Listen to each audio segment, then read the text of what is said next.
Alright, welcome back, guys. We are here for another stream review. We just had one yesterday, but we have been busy. So, and yesterday's we were in the middle of making HV blast furnace, and well, today we have both of them done and set up and ready cooking. So, this one is for monocrystalline fuels that need nitrogen. Don't mind the red. Crazy got a paint can. We'll go over that in a minute. This is for the glowstone monocrystalline. I think I might have showed you that yesterday.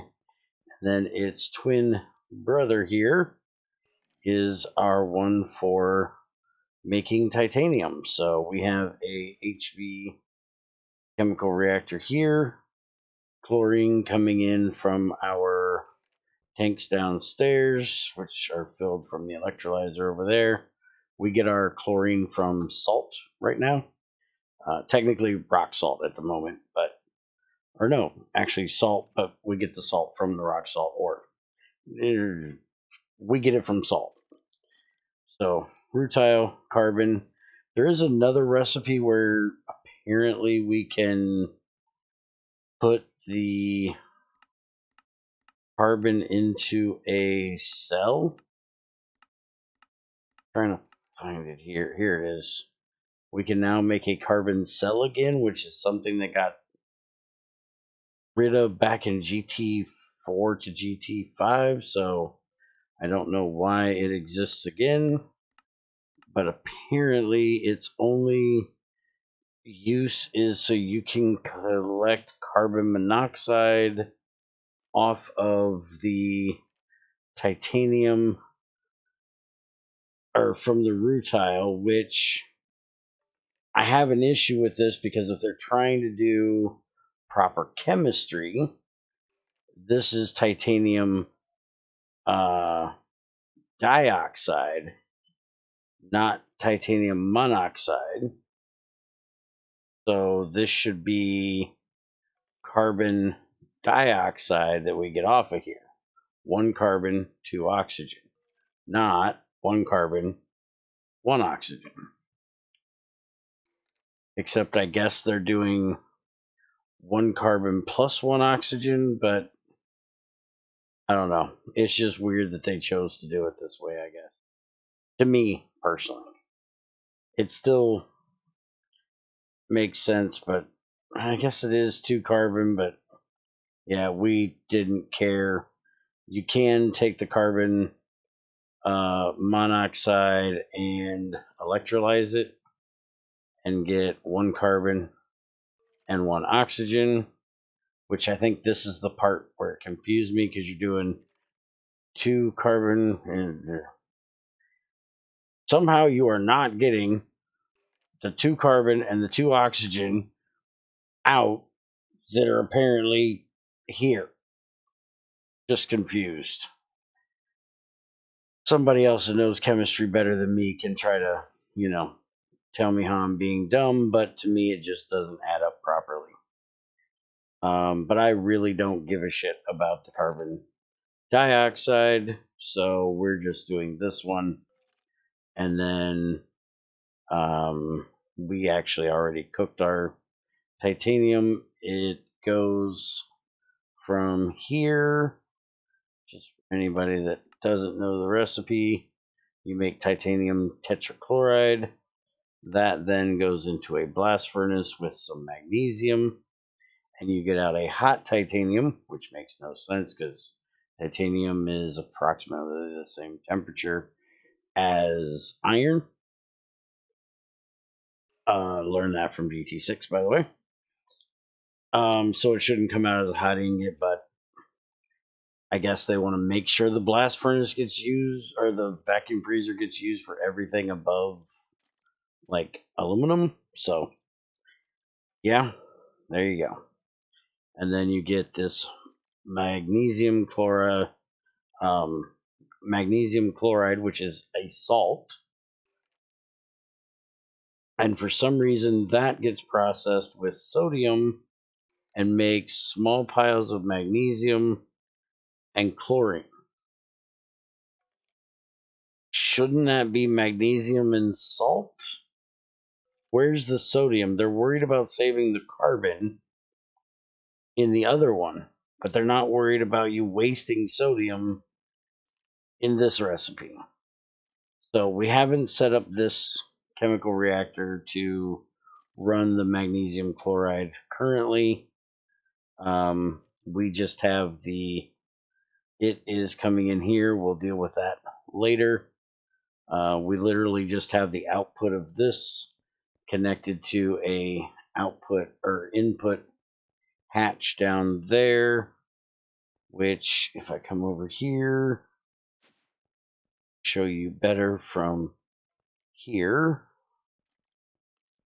So right there is where it's going in, and then here is the input hatch, and that is where right there is where the titanium tetrachloride is going.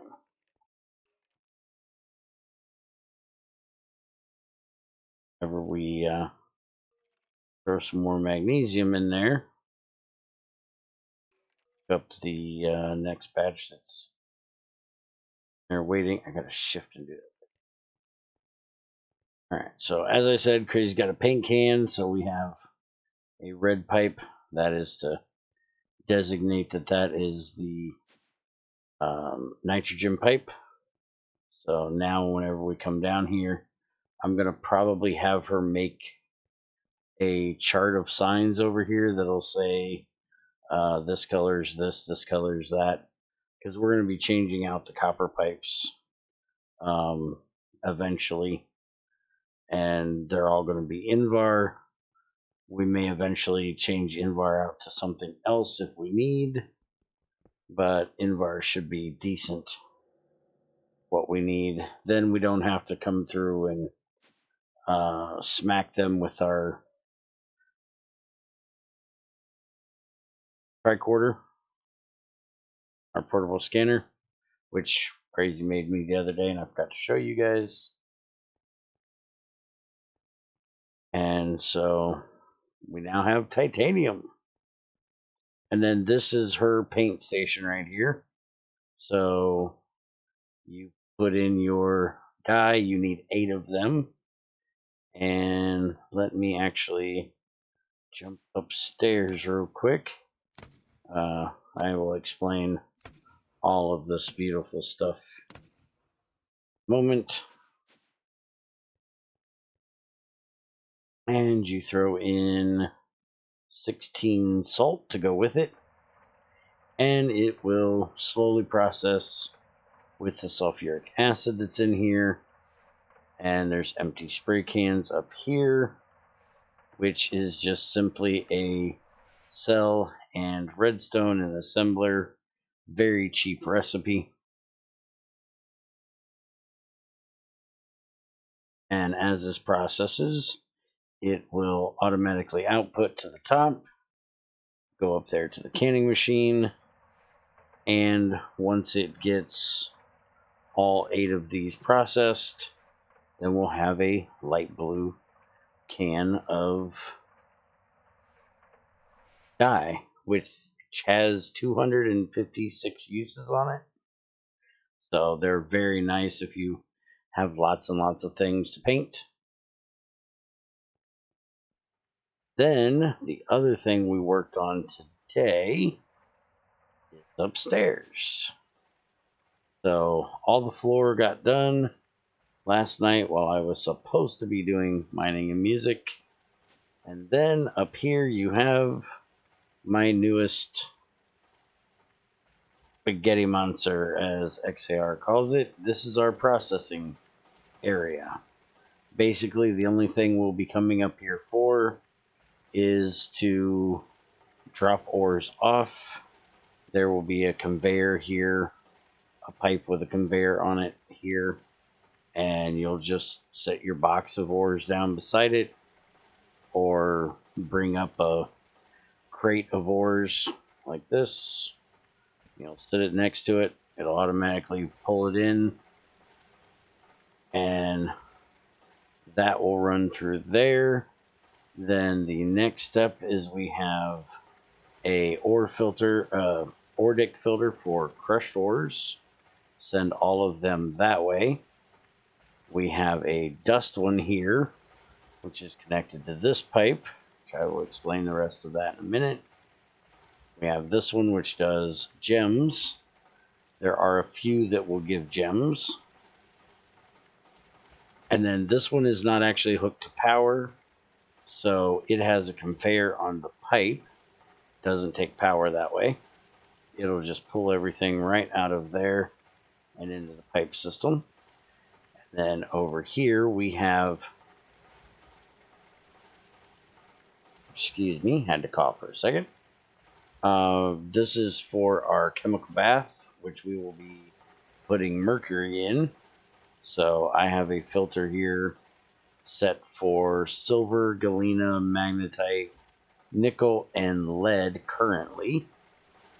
I'm probably going to have Crazy make a chest buffer, maybe a super buffer for this, just to make sure that everything gets picked up there. Because you only have one stack inside of the machine and then the 9 stacks here. So if you bring up an entire crate full, that's going to be double the amount of dust of the crate going in there. That's way more than that can handle. So at least a regular chest buffer should be added to that, which when we get the mercury up here, we will worry about that. But then that goes over here to our bank of ore washers, which this one is having issues with outputting at the moment. Ah, that would be why. It is set the wrong direction. That would be why it's not outputting properly. Alright, so then that is now fixed. Only problem is this pipe might actually have stuff in it now. Oh, no, it doesn't look like it. Oh, yeah, it did. It had lignite coal tiny stuck in it. Just got this done today, so, and it's not complete, it's just getting finished. We will probably be expanding this to have 4 more up here on the top, because ore washing is usually the slowest part of the process. Water is coming through the end of our pipes, power coming through underneath there, and everything then comes out of the ore washers. All look like they're doing well now. And that comes through this upper pipe here, which comes to this set of 3 pipe filters, and they are powered. So first we have our dust, which right now has stone dust in it. This is for tinies. I will explain where that goes in a minute. And this is for the purified ore. Then the purified ore gets to come past these 2 filters. This one is for, I need to fix this. I somehow managed to set those machines correctly. So this is the sifter, which I will have dedicated ores that will get sifted in here. And this one, which needs to go over here. That now. I decided to do that backwards for some reason. Over here for the thermal. And it will have a dedicated set of recipes for it. And then the thermal still needs a cable, but I'm thinking about doing a battery box for it. I haven't quite decided. And this sign can come down. The machine is up here. And then those will be outputted as well when I get those completely finished. This should now be empty. Get rid of this. I'll explain what that was for in a sec. And then after that, everything goes over here and goes into this, which is waiting to be universally macerated. And thermal will also output and come over to the same one.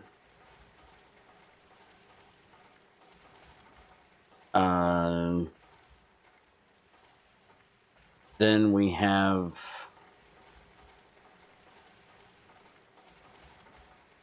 I'm trying to figure out why I actually have a filter here. Not a filter that needs to be there. The only thing that should be coming through this line is purified ore. Why in the heck did I put a filter there? Huh. There probably should be a buffer here, but not a filter. Here, let's I am not needed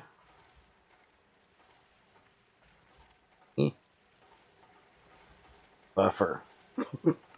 There, then I will remember to fix that in our next stream.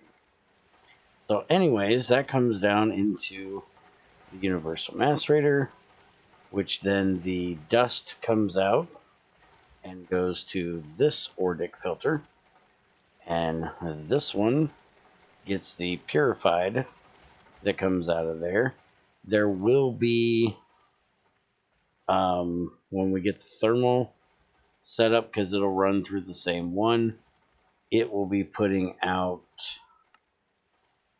tiny dust, so we will also need to have a tiny dust or Ordic filter for that output, and then everything else will come over here and wait to get the universal macerator as well. We shouldn't need a second one. We may, but we shouldn't. We'll decide on that later. As things run, we may have to, add a little more here, a little more there. When we get to that point, we will probably make a processing array for the washers and for the centrifuges, because those are the two longest steps of this process. But that'll probably be the only thing we really upgrade. HB is plenty. We may upgrade this one to EV just because we can get black granite, marble, basalt, red granite, stone dust, if any of the ores have that, are in that type of ore. Just in case we want the byproducts that come out of that. But anyways, over here we get the purified, which then goes to this bank of centrifuges, which for some reason that one doesn't have any in it. There is some waiting. That pipe is going the right way, so I am not quite sure why. Probably because it's not getting there fast enough. One in that one.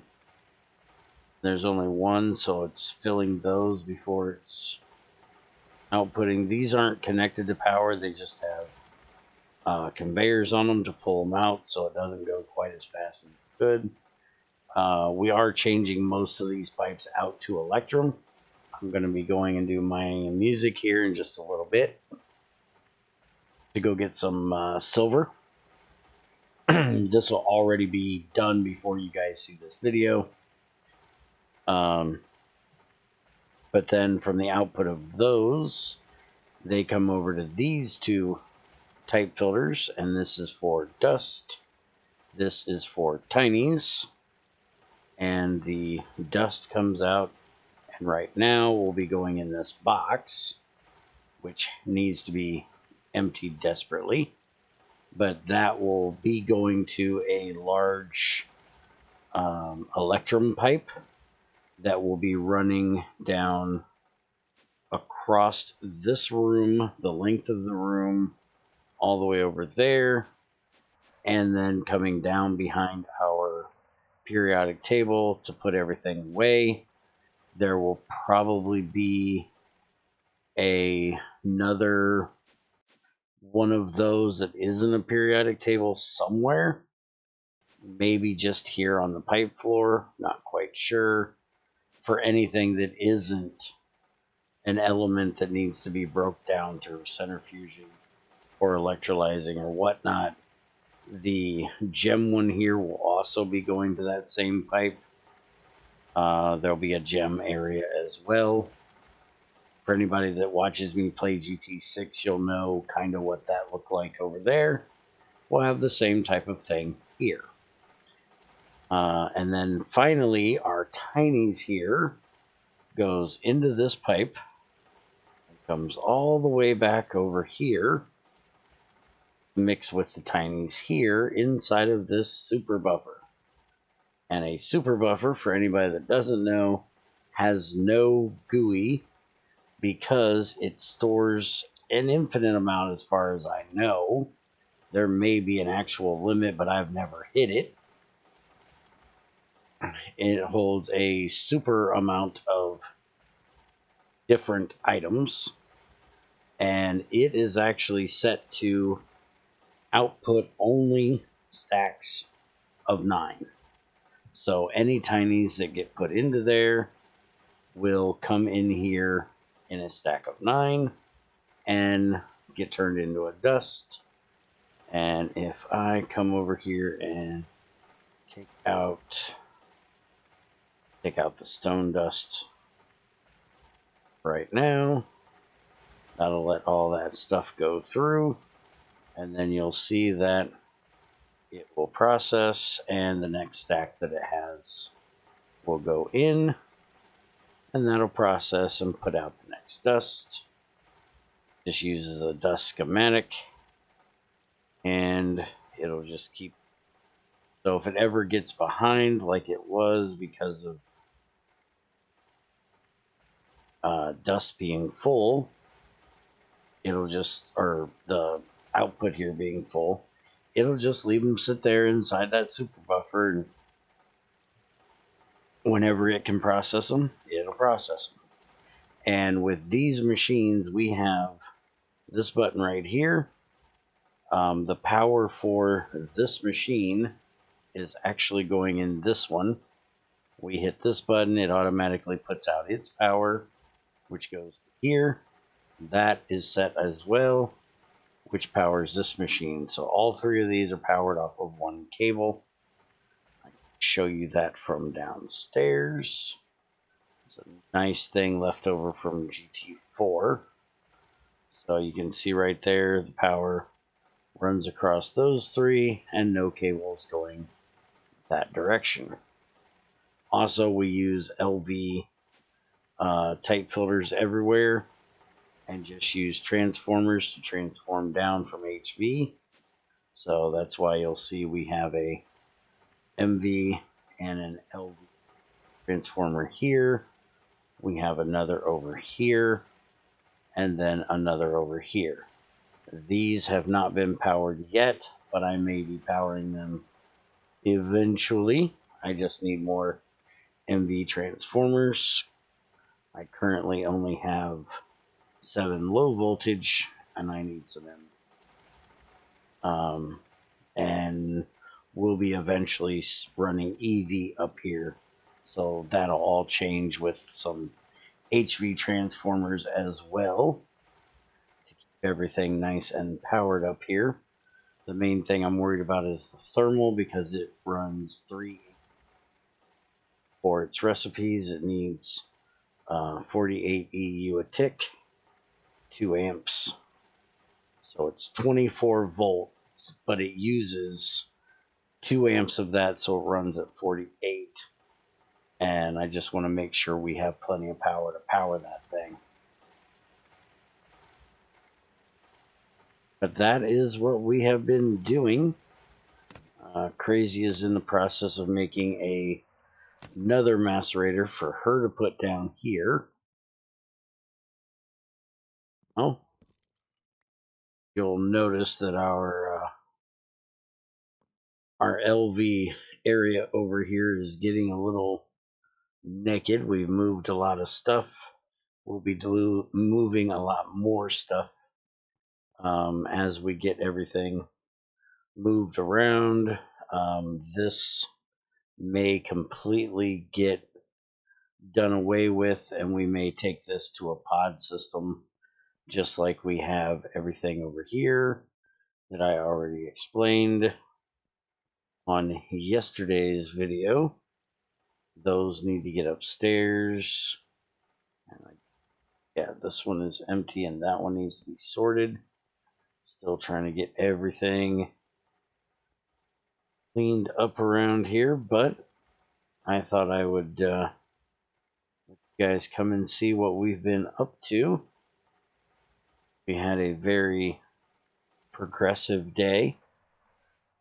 Crazy has on her list over here 12 distillation towers. She's probably only going to make 6, but she told me to put them on the list or they weren't getting done, so I said, fine, I'm putting 12 of them on there. And the other thing we did today was we made an information panel. So this is our main power information panel. Tells us how much power we have stored, how much total we have, average input we have currently, the current average output right now, which is just this sensor card, which is a kit that you just smack onto there and it turns into that sensor card. There are range upgrades that we can use to bring it over here, but the range upgrades are a little on the expensive side just because it needs coolant cells, and making coolant we haven't gotten into because we aren't doing reactors yet. We just need, don't ever do this recipe for water. Always do the distilled water, because if you do regular water, it's 125 liters and 1 lapis to 125 liters of IC2 coolant. But if you do the distilled water, it's 1,000 liters plus a lapis dust, gives you 1,000 IC2 coolant. Why they chose that, I don't know. But that's the way it is. So if you want to do this, make sure you use distilled water, which you can get from just a basic distillery. You can also get it from the, you can make it apparently from hydrogen and oxygen. You can also do it in a distillation tower, which seems ridiculous, or you can set up a steam turbine and capture it from the water that is used inside of the boiler, and then that to make your coolant as well. Or there is an IC2 solar distiller. You can use it, but it's really slow.